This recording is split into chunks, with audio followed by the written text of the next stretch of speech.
Down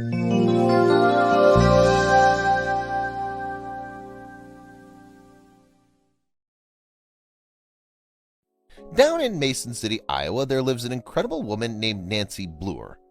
At the age of 54, she's been teaching children aged 3 to 5 for over 25 years at Washing Charlie Brown Preschool.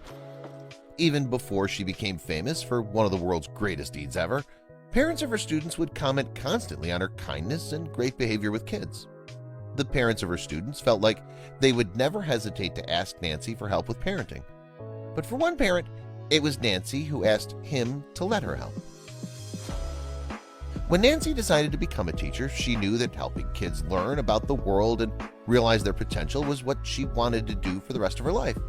And almost 30 years later, she had quite a successful career doing just that. Her knack for understanding what life looks like through the eyes of a child is a gift that anyone who knows her can see plain as day. But not everyone's child looks the same. One thing's for sure, life throws different curveballs at each person's life, and some of these can be incredibly hard for children to deal with. As a teacher, Nancy interacts with dozens of kids every day and different kids each year. That means she's likely to deal with all kinds of their problems too. Most of the time, these are things she can't help with, except to offer love and empathy. But every now and then, the situation can be much more serious.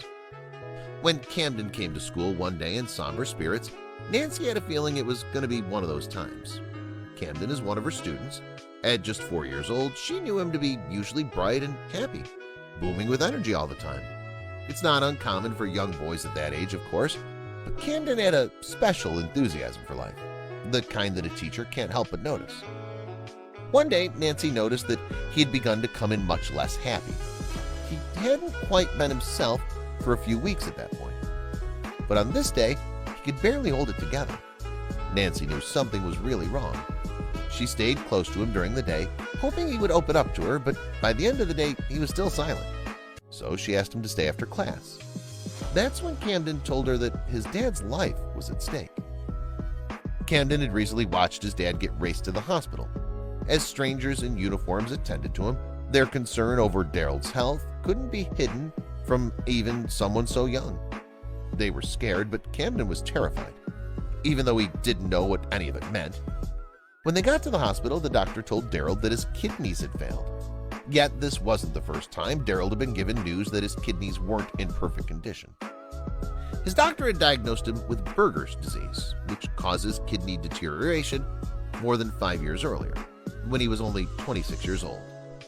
The disease is irreversible, so after being diagnosed, he understood that his condition would only get worse, and it was just a matter of time before his kidneys would fail completely.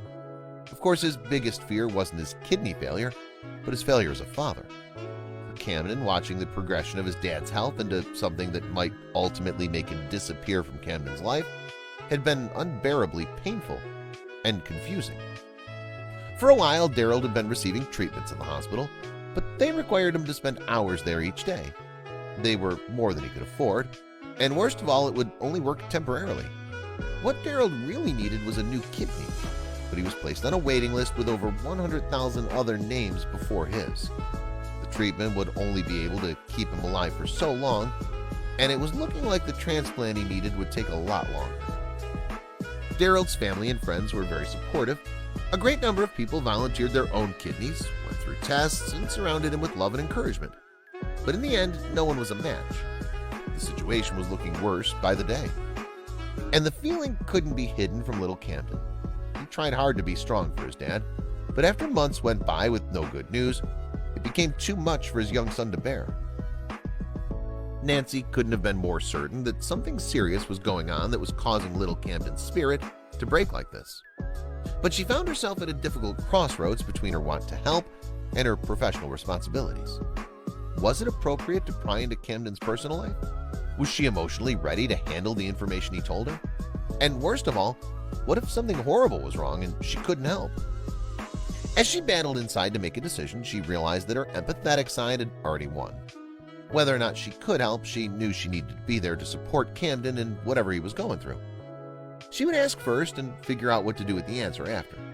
Sweet kid that he is, Camden was all too grateful to have someone invite him to share his story and feelings.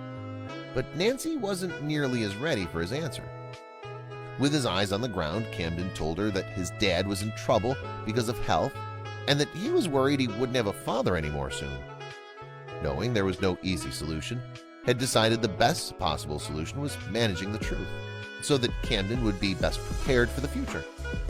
Nancy was amazed and horrified that such a young child was carrying such difficult information around on his shoulders every day. Camden went on to explain his father's diagnosis as best a little boy could, essentially explaining that his kidney was broken and that he might not have a daddy for much longer. Nancy couldn't bear to think about him having to face the rest of his life without a father. She knew that there was only one thing that she might be able to do to help, so she promptly began researching the options for a kidney donation. What Nancy found is that kidney donation is quite complicated, and a successful transplant requires many health components to align. She saw that in order to find out if her kidney was compatible with Daryl's, she'd have to undergo many blood tests and more. But she was completely willing to do what she had to do for her sweet student. To Nancy, a saved life was well worth the cost of a kidney and a bit of her time. The process of testing was a long one, and waiting for results wasn't easy for anyone. Daryl was getting used to waiting, though. He'd already had one transplant offer fall through, but he was hesitant to let his family's hopes, or even his own, get high just to be crushed again. But after months of waiting with Daryl still standing strong, Nancy finally got the news that they were waiting for. They were a perfect match. Even today, Nancy says that upon finding out that she would ultimately have the opportunity to donate her kidney to Daryl, she didn't second-guess her decision for even one moment. It didn't feel like any kind of a burden to her or something beyond her means. In fact, she actually felt lucky to be able to help. As she woke Camden up from a nap to tell him the news, he hugged her tighter than any student of hers had ever before and began to cry. His understanding was clearly much deeper than just his father's life being saved. He even seemed to grasp the extraordinary kindness Nancy was capable of. It just goes to show that acts of kindness are about more than just what someone can do for other people. They touch on a part of us that can believe in a better world. But even though the light at the end of the tunnel was in sight, the family's wait for their solution wasn't over yet. Even though Nancy had been cleared as a match for Daryl, she needed to go through more tests still. This time the tests were of her own health, to ensure that her body would be able to handle losing a kidney. It's prohibited for people who aren't in healthy enough condition themselves to be organ donors. So if Nancy was determined unfit for any reason, the transplant couldn't happen. Nancy couldn't bear the thought of the family having their hopes let down yet again. Nancy's eagerness to help may seem a bit extreme, and the truth is, there's a reason. Everybody has a bucket list, and Nancy's no exception. At the top of that list, donating an organ. As it turns out, years ago, Nancy witnessed a transplant between two friends that saved one of their lives. It was the single most inspiring moment of her life, and she knew that she needed to pay it forward to someone else during her lifetime. However, she didn't know at the time how many different factors have to align for this deed to even be possible. Even after all the blood work determines a match and the health of both parties are stable enough to survive the operations, there's no guarantee the transplant will be a success. For kidney transplants in particular, only 50 to 60% are successful. But Nancy truly hoped that this was her chance to save a life, and Daryl was willing to try anything. After another long month, both Nancy and Daryl were finally cleared by the hospital to proceed with the transplant. When the day rolled around, their friends and family held their breaths as the operations began at the University of Iowa hospitals and clinics. Miraculously, the surgery was successful, and the pair were allowed to return home after just 1 week of recovery. With a whole new life ahead of him, Daryl was determined to make sure that Nancy stayed in their lives for good. It may have been years in advance, but Daryl invited Nancy to be by their side at Camden's eventual graduation. As he put it, "How do you thank someone for saving your life?" But selfless acts like hers happen more often than many of us think. With the rise of the internet, altruistic stories have taken it by storm. Access to so much bad news has made people need more reassurance than ever that humanity is in fact good. But why? Seeing the good in others helps people to see the good in themselves. But people like Nancy, who see an opportunity to do something good and don't let anything or doubt get in her way, are the warriors we need to lead us. Not everyone will have the chance to save a life like Nancy did. But even in the face of a problem this frightening, she was fearless.